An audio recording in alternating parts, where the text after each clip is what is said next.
One of the things that I've been reading about is that they're finding that even in Google AI Overview, the results are referencing pages that are not even in the top 10 in a lot of times of the SERP. And they're unearthing this really long tail material in some cases. What's your thoughts about that? How much is that prevalent? And how do companies take advantage of something like that? It's a good catch, Roger. It's a really good catch. Because there is a strong notion out there that essentially optimizing for LLMs, whether we're talking about ChatGPT or Google's AI overviews, is basically just doing good SEO. And that is not completely wrong, but it also leaves a little bit on the table. And so where it's different is, or what changes, is that users are able to express what they want in much more detail. Up until recently, or basically pre-AIOs, if you asked a question on Google longer than maybe 8 words, the results were garbage. The results were absolute garbage. And so that changes completely because LLMs can pick up these fine nuances. And so all of a sudden that means that people, and it's like slowly coming, the data doesn't really validate this, that they ask longer questions on Google. But on ChatGPT, you see that when users activate the search feature, all of a sudden the average number of words in their prompt goes from 4 to 30.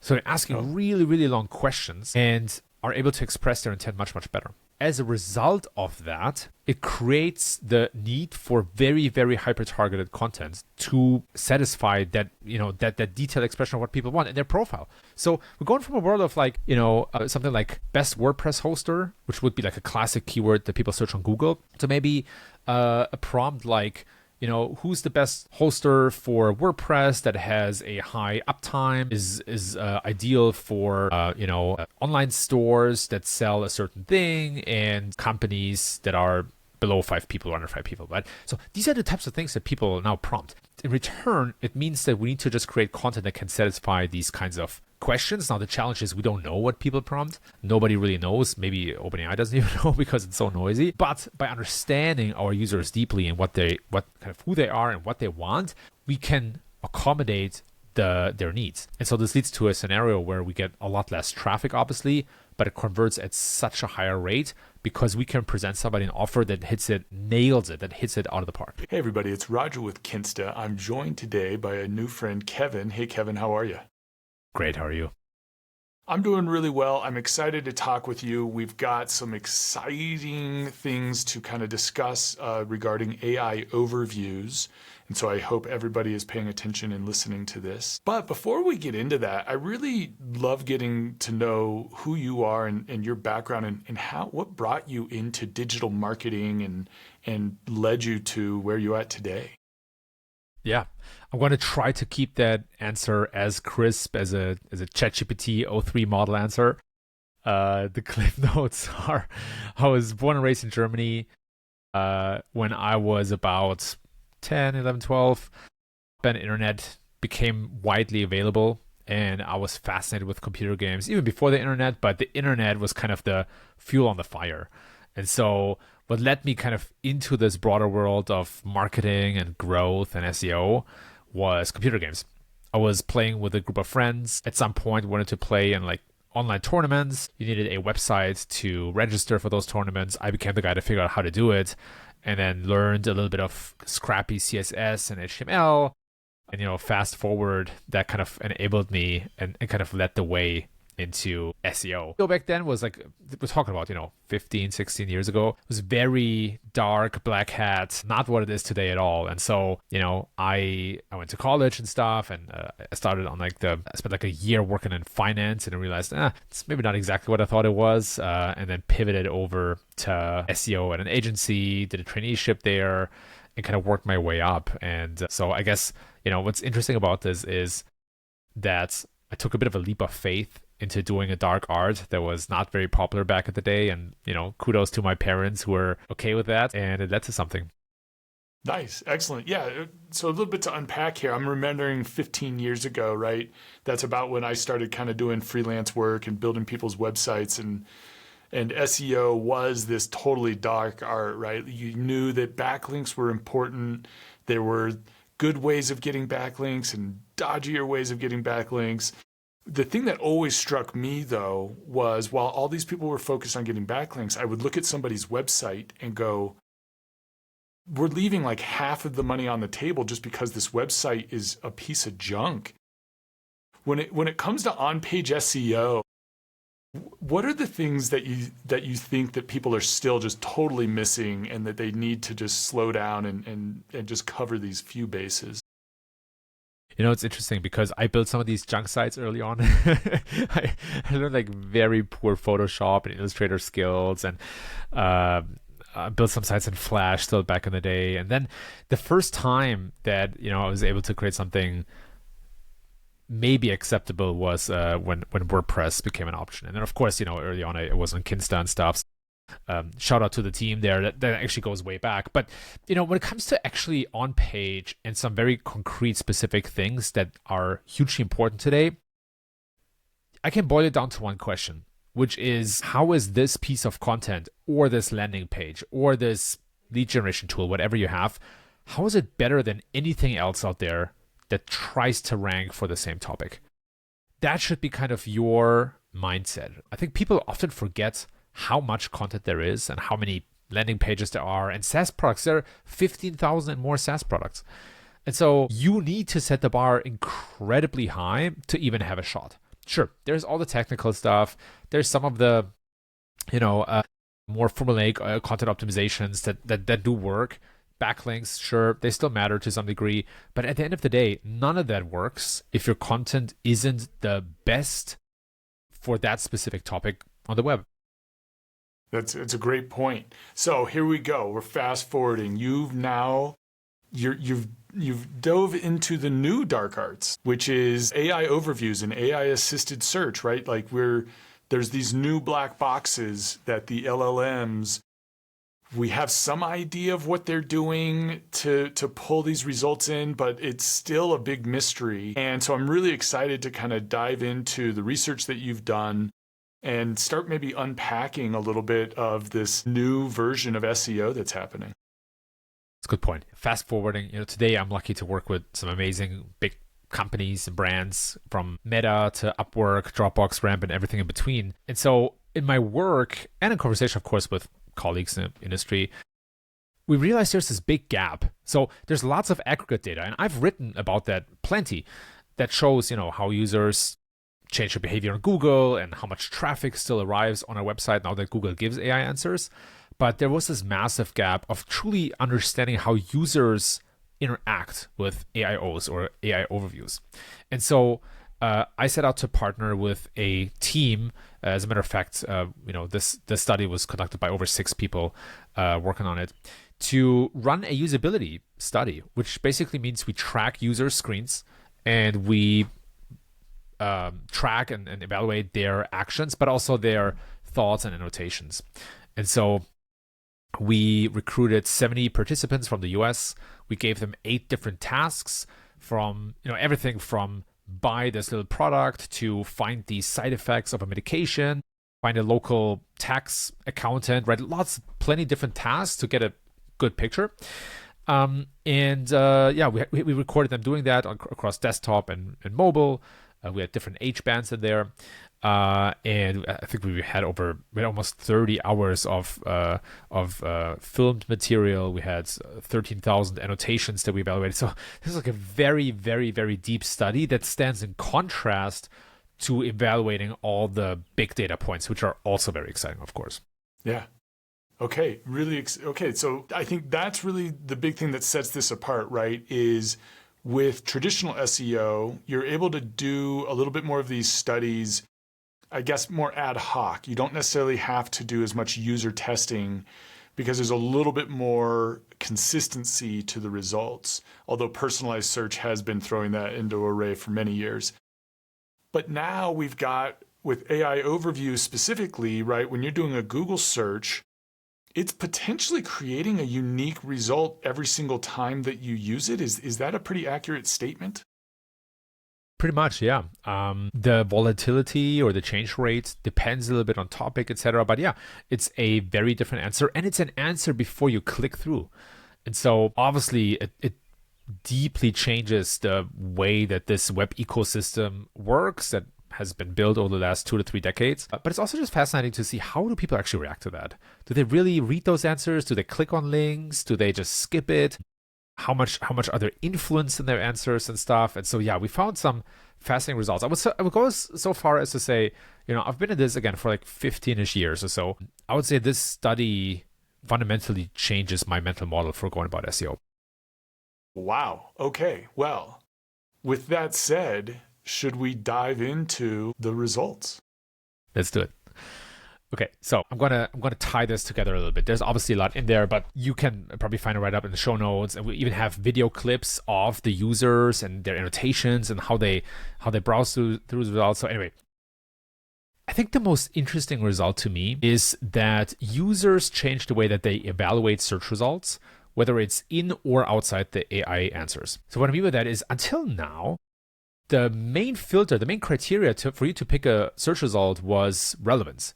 Does this answer my question, right? So you look at a title of a snippet or description, URL, etc., and you say, does this answer my question? And URLs, or better said, results that are highest up the page have an advantage because that's where your attention goes first. Now what we're seeing in this study is that users apply a basically 1-2 punch combo to evaluating the search results. The first one is trust, and the second one is relevance. So instead of thinking about, does this answer my question, the first instinct is actually, do I trust this brand or this domain or this company to give me a good answer that I can trust? Okay. And then they look for relevance. And of course, where the results are placed has an impact here, and how the snippet is designed has an impact here, but minuscule compared to trust. And so users scan the search results with this trust first lens. It was also interesting, this is kind of the second result, is that the higher the stakes of the search, so the more risk is involved behind a search of making a wrong decision, the more users will validate their initial assumption. So what that means is, if you search for example, side effects of a medication, there's obviously high stakes, right? A wrong answer here could be life or death. And so in that sense, users spend much more time with the AI answer. They really thoroughly read it, but they are also much more skeptical than when, for example, they try to find a coupon code online. Sure. So what they do is they read the AI answer and they click on lots of other results to gain confidence in that this is the right answer. And these results are often, they have a human component. So a lot of these are forums like Reddit or video platforms like YouTube. And it's interesting because people they get this AI answer and they tell themselves, okay, cool. So I know what the machine says, but I also want to hear what a human says. And is that congruent or not? So maybe as a third result to quickly share, what comes on top of that is the factor of demographics. So far, especially in SEO, but I would argue probably a lot of times in marketing, because it's so performance driven, we mainly think about intent. Like when you search for something, do you signal that you have a high intent to purchase, or are you still kind of gathering information? And that makes sense. But what we also need to factor in is demographics, because what we saw in the study is that younger people are much more receptive and responsive to AI answers, and also to Reddit, by the way, than older demographics. So if I had to draw like one hard line, and like don't hold me to that because it's much more nuanced, but if I had to draw one hard line, anybody below 35 is basically receptive to AI, and anybody above, much less so. And if you're 65, then there's like, you skip. We literally saw people with a higher age demographic, we literally saw them skip the AI result because it just said, this is AI, I don't trust it. I'm going to the classic search results. So all of that together, to just wrap that up into something more specific, means that one, expect to lose a lot of traffic, right? Like a lot of these AI answers, they answer the question of the users. Users are barely clicking through to other websites. But when they do, it is to validate and verify their choices. So you want to be present in both the AI answer and the classic search results. You want to prioritize trust elements in your content and on your website, whether that's awards, certifications, authors with, of course, good credentials, anything else that fosters trust. You also want to invest in building trust outside of that, of search, right? So the more people know your brand and the more they trust it before they search, the better your chances of succeeding in search. And then lastly, you want to invest in platforms like Reddit and YouTube so that you're present when people validate and kind of want to gather confidence in their choices. Okay. All right. Okay. Wow. So much to unpack here. So I can speaking personally, right? When I'm using the AI overviews now, I've got to say, I love them, right? Because they give me that answer. They highlight maybe exactly what I'm looking for. I can click the little drop down to expand. And then it's got the links to the sources. And so, I mean, it speeds things up so much faster. And, I'm a little bit over that 35 demographic, but I tend to always adopt technology much faster. So this is really interesting. And I love the analysis that you're having with trust and relevancy in there. And I wonder if, and I'd love to get your thoughts here on if the number of search results or click-throughs are going to go down, right? Traffic to site is going to go down. It means that we have, like you're saying, we have to increase the trust so that when they do click through, there's a higher chance that they're going to convert. You've pointed out Reddit, you've pointed out YouTube. What are like some specific, without getting too crazy here, but what are some specific tactics that people should be, or companies should be taking? Like Reddit. Reddit is a minefield to me, right? Like, just as a user, I'm scared to post in there. How should companies be navigating that? Yeah.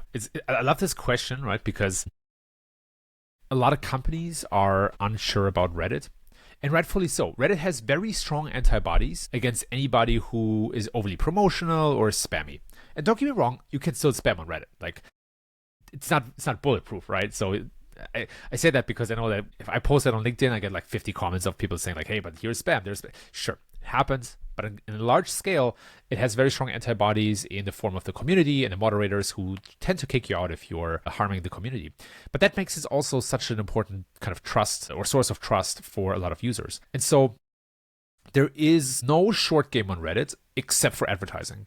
The first recommendation I give a lot of companies who are interested or who want to follow that approach is run some ad campaigns for a couple of weeks and just see if your audience is there, even if you get some signups, some sales, some conversions. Two, it's a much more conversational platform than most people think.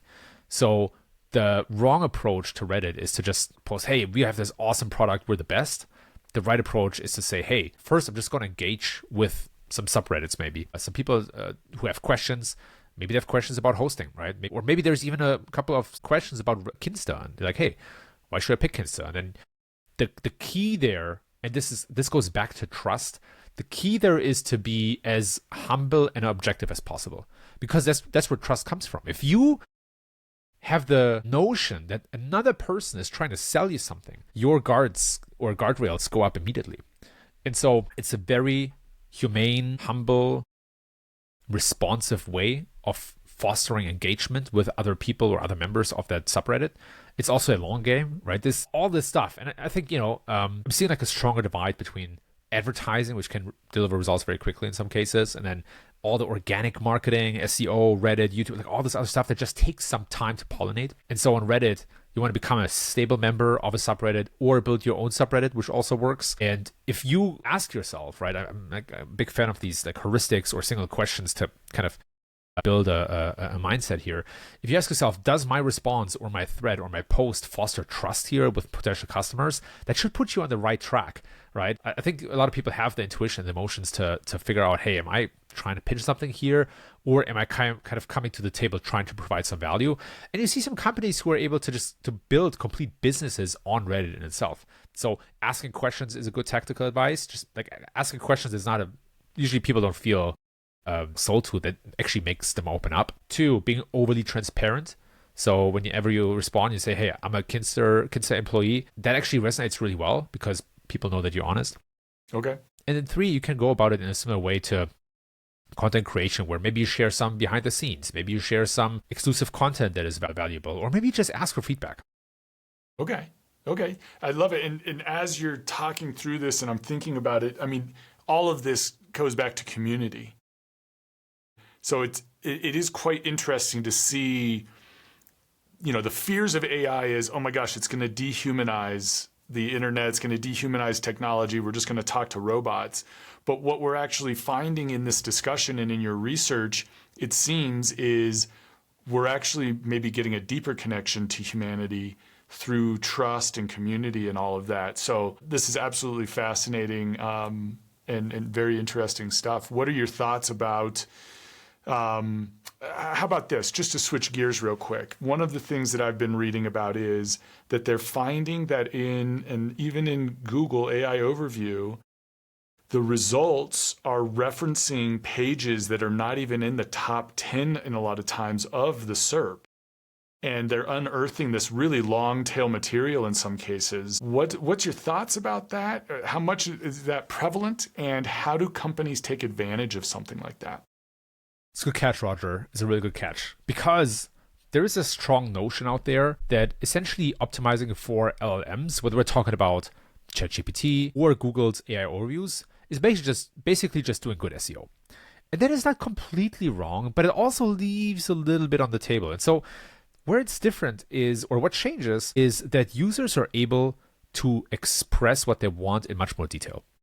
Up until recently, or basically pre-AIOs, if you asked a question on Google longer than maybe 8 words, the results were garbage. The results were absolute garbage. And so that changes completely because LLMs can pick up these fine nuances. And so all of a sudden, that means that people, it's like slowly coming. The data doesn't really validate this, that they ask longer questions on Google. But on ChatGPT, you see that when users activate the search feature, all of a sudden, the average number of words in their prompt goes from 4 to 30. So they're asking really, really long questions and are able to express their intent much, much better.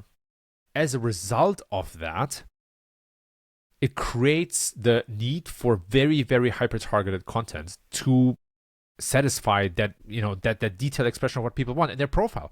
So we're going from a world of something like best WordPress hoster, which would be like a classic keyword that people search on Google, to maybe a prompt like, who's the best hoster for WordPress that has a high uptime, is ideal for online stores that sell a certain thing, and companies that are below 5 people or under 5 people, right? So these are the types of things that people now prompt.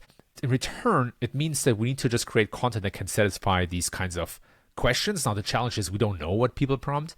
Nobody really knows. Maybe OpenAI doesn't even know because it's so noisy. But by understanding our users deeply and who they are and what they want, we can accommodate their needs. And so this leads to a scenario where we get a lot less traffic, obviously, but it converts at such a higher rate because we can present somebody an offer that nails it, that hits it out of the park. Exciting times. Kevin, I could go on with this discussion all day. This is really fascinating stuff. Can I count on you to join me again, maybe in a month or so, and we can talk about more results or more things that you're discovering? Absolutely not. I'm kidding. Of course. I'd be happy to come on again. Beautiful. Man, really great stuff. Really good talking to you. It's got my brain spinning in so many ways now. If people want to get in touch with you and talk with you on the internet, what is the best way for them to get in touch? Thanks, Roger. Incredibly thoughtful questions. And by the way, you have a great voice for radio. If people want to get in touch, Kevin Indig on LinkedIn is a great idea. And if you're curious about the study, it's on growth-memo.com. That's a weekly newsletter that I sent out to 19,000 people now. And the latest version by then should still be the study. It's pinned at the top, so easy to find. Beautiful. Wonderful. Kevin, thank you so much for your time. I really do appreciate it. And I look forward to speaking with you again soon. This was a pleasure. Thank you.